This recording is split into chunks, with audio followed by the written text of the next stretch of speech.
军购特别条例今天朝野协商，韩国是要挑灯夜战，到多晚都要搞出一个结果来那另外呢，现在已经第3次协商了，国民党高层呢就是萧锡成副主席了，他说现在蓝白对 N 要协商，民众党是4000亿，国民党是3800亿加 N 有史以来从来没有一个加 N 的这 N 是个什么东西？老美真的看不懂因为老美第一个数学也很烂，第二个呢，这个 N 老美搞不好解释成 no N 其实是一个未知啦 unknown 未知的什么数都可以从0到无限大的。但你跟老美解释，老美其实很简单，就是他就要看你到底是什么。你跟他讲说这是一个未知将来看你的发价出来，基本上老美大概很难接受了那另外呢，今天下午开始3度协商，庄瑞雄说在野党不要玩2手策略，一方面跟我们谈，一方面又是另外一套所以他希望能够有好的结果。那问题是你民进党就坚持那个1.25兆，你1毛都不让，那协商哪有这种协商？说我坚持我的，这怎么协商所以顾立雄说还是希望能通过1.25兆，说能不能让到8000亿？因为你4000亿是国内采购的嘛，国内采购你干嘛一定要放在这个特别条例里面呢？不行，国内的采购跟美国是有互搭的等等，像无人机等等之类的东西所以它不可以那其实那个可以编在年度预算嘛，以前都在编在年度预算里面嘛那另外呢，到底有没有一个8100亿的版本？黄国昌说没有，说国民党如果有，赶快拿出来。你国民党到底想，民众党也不耐烦了，你到底国民党扯来扯去，到底扯什么东西那民进党说好，你们说我们1.25兆有些不重要，你告诉我哪些不重要因为他们有编譬如说这个精准火炮810亿，精准远程打击1600亿然后呢反弹这个防空反弹道仿装甲飞弹5500亿，AI 辅助100亿，他反正列了一堆了但都是大项，也没有细项他说你告诉我哪个不重要？那古立言说台湾要通过全面性的预算条例非常重要，所以美国也在施压。我看古立言已经跟国民党这些大头见面也去拜访过郑丽文，也跟卢旭也谈过，也跟韩国瑜谈过所以看起来 AIT 的这个动作，古立言也蛮着急的。我们看一下。1.25兆军购案持续卡关，民众党主席黄国昌先前接受专访表态，金额大概可以上调到8000多亿元，还说是蓝白一致方向。话讲太快，似乎见光死。其实到目前为止并没有所谓8100亿的版本，澄清没有8100亿版本，但具体数字是多少，黄国昌没说死，反倒留下伏笔。真的时程非常的赶，那需要立法院这一边先授权行政部门，台湾民众党党团。这边也开始进行相关研议的工作。为无人载具到底该编列在特别预算还是常年公务预算？蓝绿委大动肝火。而27号将3度协商，24号不公开协商时，立法院长韩国瑜就表达要努力凝聚共识，加班也没关系，盼朝野拿出对岸聚焦讨论。而立委王定宇就爆料，韩国瑜遭到美方施压，必须在川习会前通过军购。美方是不是有施压韩院长这件事情，我真的不知道。就是美方的朋友。非常的关心军购条例，那我相信韩院长一定会发挥他的智慧，那调和顶耐。在野到底会不会将军购金额拉高到8000亿以上？蓝白台面上暂无共识，更不用说政院的1.25兆版军购了。若再无法达成协商，最快5月8号直接在院会上表决。会有结论吗？立法院党团协商？我认为会协商到很晚，不会有结论。那如果大家都很坚持，还是什么？大家都很坚持，那到协商到晚也没用啊。那现在来讲的话是这样子这个王国昌讲说，国民党没有8000亿的版本呢，可是国民党的立委们，我听到了不少的声音，因为你不是丢出一个8100亿吗？然后8100亿说我先过3800的其他的冻结，你那个都出来之后，引起很多的幻想，就是很正面的 echo 你。就觉得说，对啊，这个赵少康讲的有道理啊，反正我们就框个数字这里面有列到动资条件，动资的条件一定要发价书，没有发价书，我编9000亿编1兆编1兆都赶快了，那个名给编的内容你一定要框这里。好，这是第一点我要说明的说现在这个蓝军确实没有一个整个版本，因为大家很怕，而且已经有这种感觉了。所以你现在讲3800+N，大大家看到是3800，结果你现在一次调到8100，大家看到就8100，那大家会讲说哦，为什么你这么多？他就没有去把沙光松书提到的时候，后面冻结这一块的故事把它记起来，大家就想到那个3800，哦，你的3800比民众党的4000还少，那你这个东西你不顾台湾的安全，帽子就一点一点丢过来，是这样子，这是第一点要说明的。那么第二点要说明的是，他讲到说这个古立言有讲说他要一个全面的预算通过。他说的全面不是说1.25兆1块钱都不能删呢、哪里有这样子？他是美国的这个高级官员，他会怎么不知道说在国会本来就有讨价还价啊？那第三点我要强调的就是，因为民进党团跟行政部门铁板一块，他1.25兆说框在这里1块钱都不能删。虽然私底下我有听到了啊，有听到有些民进党的委员说。那就让一点吧，也不见得一定要这么多，那就好，最好就是那就表决，我们输，我们还是坚持1.25兆，你们看多少？8100、8000、8800、8900、9000、9200，你们去列，我们去表决。所以今天晚上，如果像这个媒体写的说，韩院长还要再继续协商的话，我认为结果他就是会各说各话。你讲你的，我讲我的，然后大家都讲他的都有道理，但是不会有结果，因为蓝军、白军不可能接受1.25兆，不可能1块钱不删，然后这个绿军又坚持一毛不退1.25兆1毛不退，那就很难了。那就下一次表决就表决而已。我再解释一次哦，我那个8100亿是什么意思？我其实立法院通过什么关我什么事情啊？是你们立委的事啊，我只把你们大家的意见把它综合一下。卢秀燕的意见呢、朱立伦的意见呢、韩国意见呢、郑丽文的意见呢，通绑在一起，那大家能够接受。所以接受就是说，好，不管因为徐巧芯原来提一个8100亿，我说好吧，你既然提个8100亿，就用这个8100亿。其实8100、8200、8500、9000、7000，没有差别了。为什么？没有通过嘛，那只是一个框列一个预算，我们通过这个整体数字，动资最重要嘛，你不能动嘛。动资就美国发借出来，国民党说原来国民党是3500亿，所以我就动资3500亿，111亿美金嘛，其他都冻结啊！你们不是常常搞冻结这一套吗？立法院不是常搞冻结吗？以前不是冻结一大堆吗？所以冻结是你来报告，不是报告就可以动哦，报告我还要审查才可以哦。所以你否则的话，立法院的职权在哪里？我们的职权白干了，你美国送什么我就给你通过，哪有这种事情啊？所以你送来我还是要审查嘛，审查到底是不是台湾需要的嘛？所以。我的想法是说，我们有框一个数字，让老美觉得说，好吧，你框了这个数字，扣掉在台湾自己生产的，免得这个国库通私库，私库通绿营党库，那剩下的只能动3500亿啊，只能动你那个发价数111亿啊。至于说你将来不第二次发价来，那不通过不审查嘛，那你就怪台湾，怪你川普啊！你川普跟习近平见面后，你川普如果说我要延缓2、3个月，那等你发价出来嘛，这跟台湾有什么关系？跟立法院有什么关系？根本无关嘛。所以这样的话呢，至少表面上看起来，立法院框了一个8100亿，对，但是你能动的只有发价数这3500亿。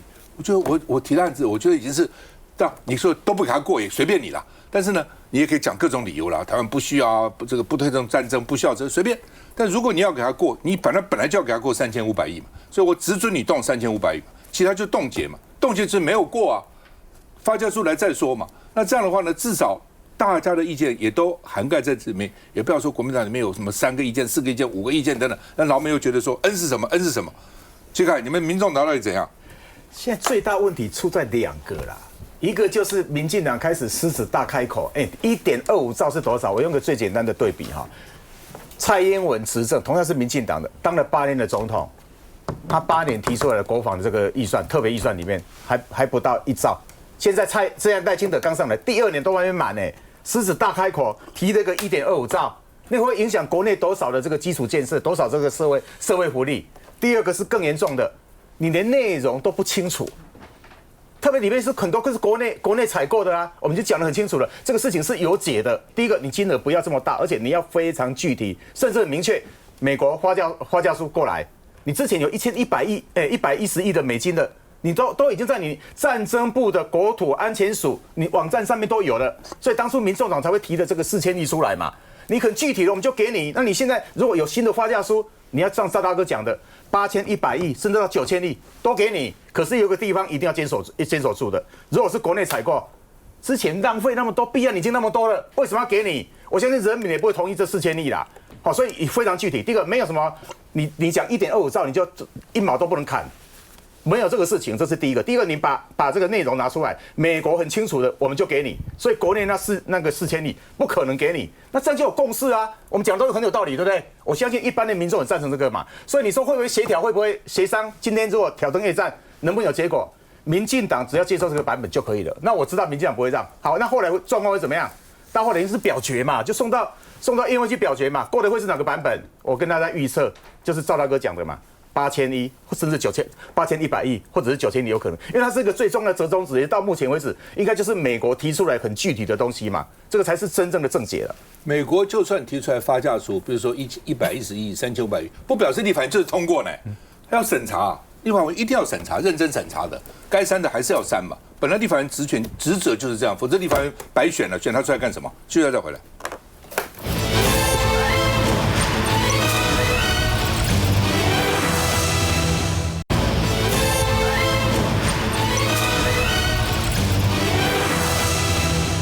好，我们停止组团到大陆去旅游已经6年了，不准啊。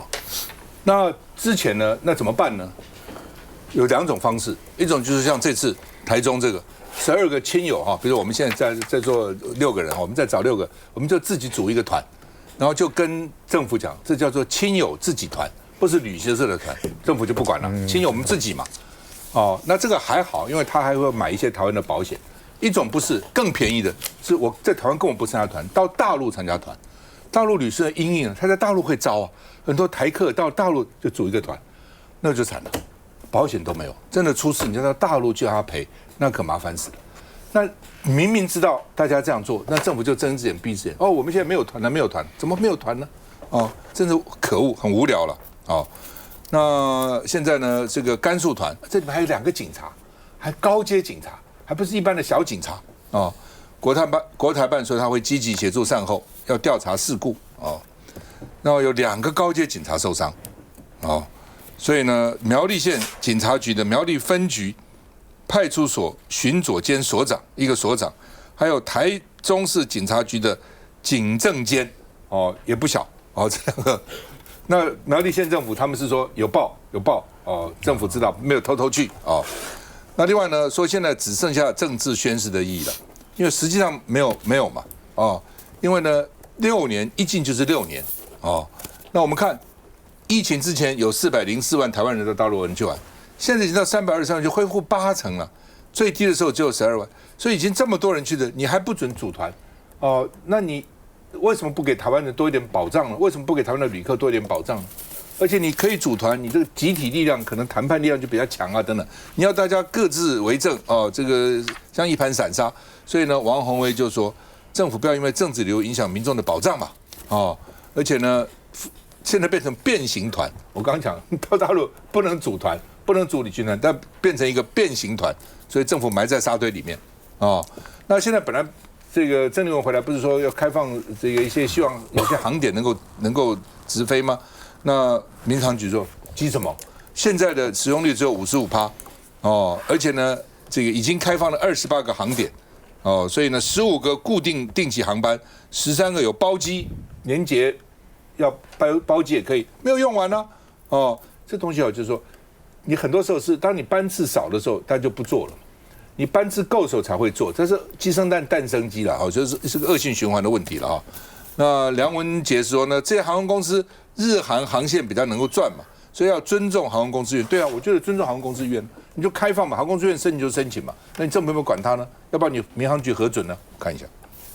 脸书公开照中大多跟棒球亲子有关。苗栗分局龙腾派出所潘所长和亲友去大陆甘肃省旅游，没想到却意外受伤。潘姓所长，他是经过申请的程序，跟家人好朋友一起到大陆去旅游。据了解，潘所长和妻子、妻弟一行30余人，在4月20号到大陆甘肃，预计5月1号回台，但24号下午搭乘的游园车突然翻覆，造成妻弟1人死亡，12人受伤，造成潘元头部撕裂伤，右手臂擦挫伤，并造成潘元妻子受伤。潘元夫妻在治疗后已无大碍。目前10人已出院，2人在医院治疗。而兰州台商会长表示，家属估26号早上9点到兰州机场，开车3个小时到达甘肃省夏河县。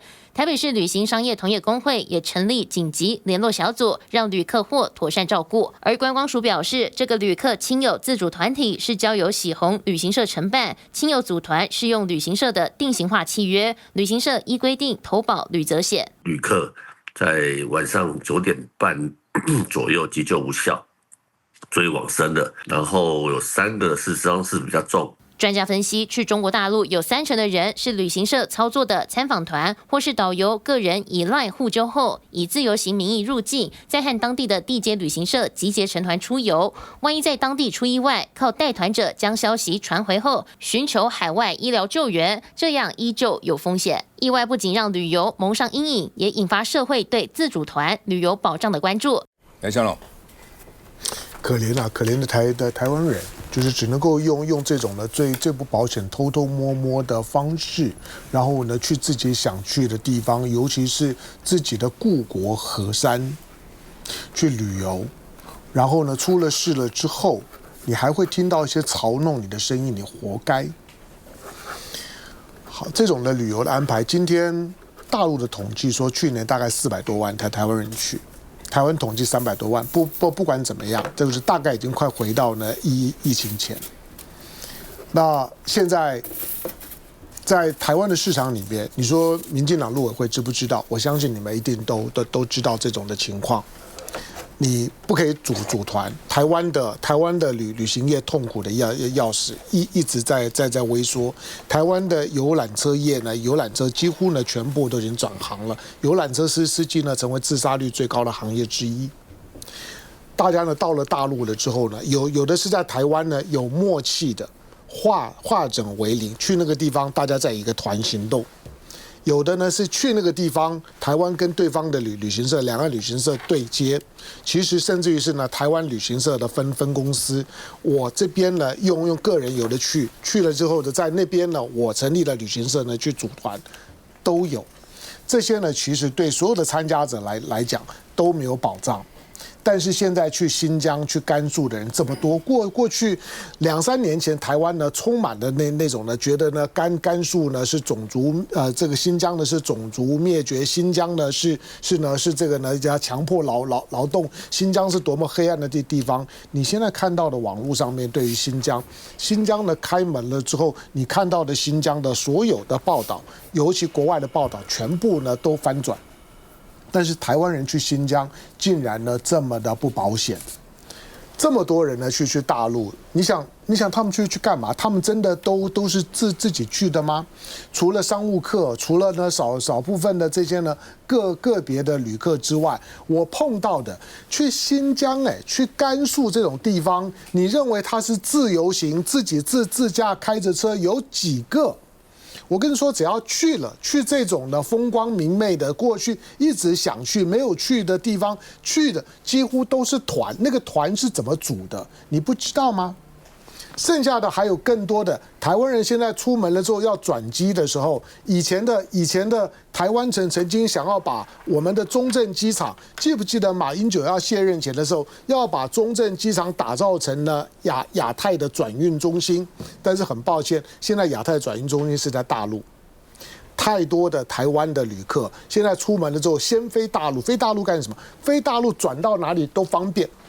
我转东南亚、转欧洲、转日韩、转美国都方便，因为大陆的航班很多，而且只要你在大陆、在上海、在北京这些地方的中转的机票，比台湾的直接飞出去大概少30%。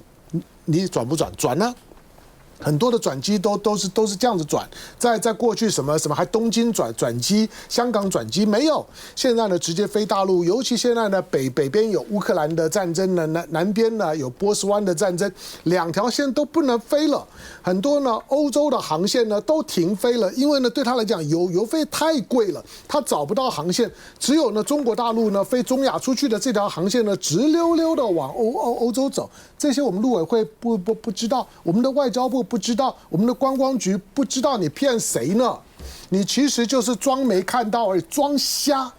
出事的时候呢，大家再把它当作是个案来处理，继续呢让台湾人用这种最没有保障的方式呢出游，去日本就都 OK。我不知道台湾现在的政府的脑筋到底呢什么地方呢出了问题，治不好。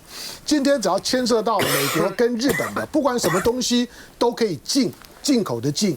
只要牵涉到大陆的，通通禁止的禁，同样是禁大陆的，通通禁，美国、日本通通禁。我们就用这么简单粗暴的方式呢，在处理所有的老百姓的这些呢食衣住行的安全问题吧？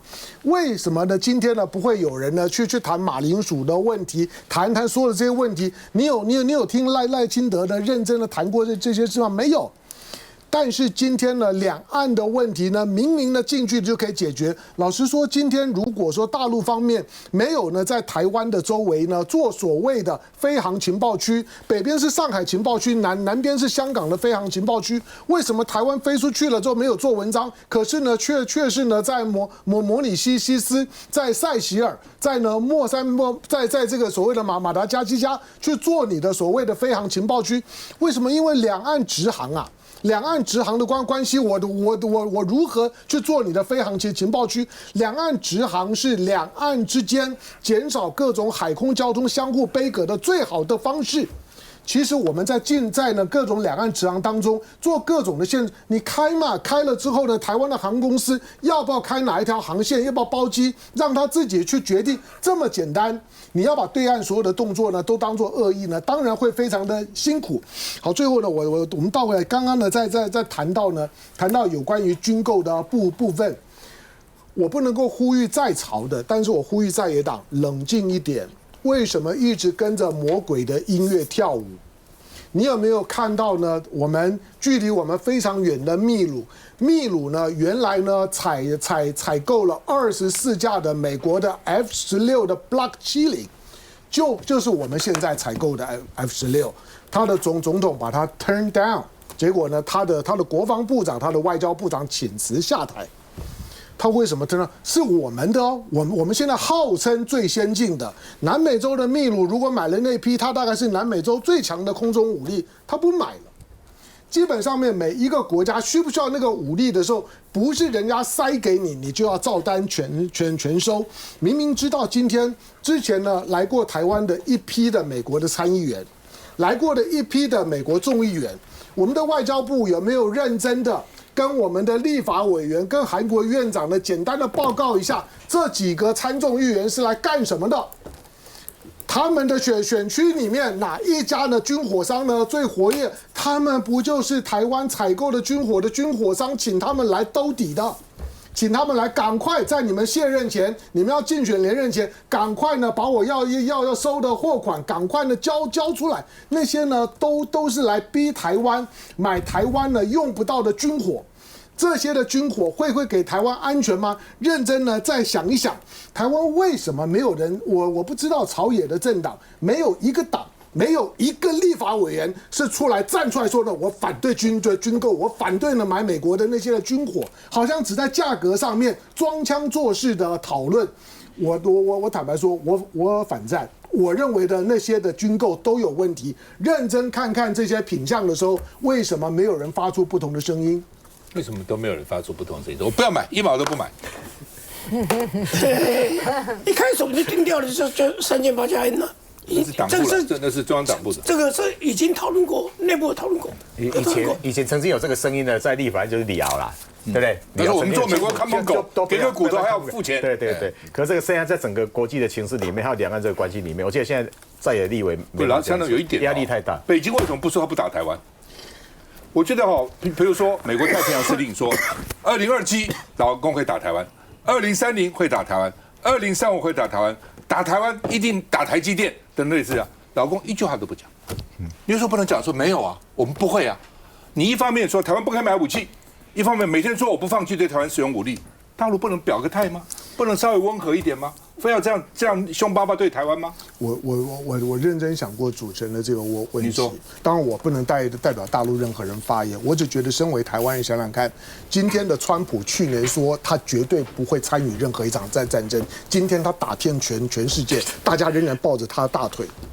中国大陆虽然没有说不打台湾，可他已经47年不发一枪一弹，但是我每天说他可能会对我动手，台湾人的脑袋里面是怎么想的？你宁可相信那个去年说拿诺贝尔和平奖，绝对不会再发动战争，不参与没有意义的战争，今天打遍全世界，到处在杀人放火的，我们仍然把他呢当老大。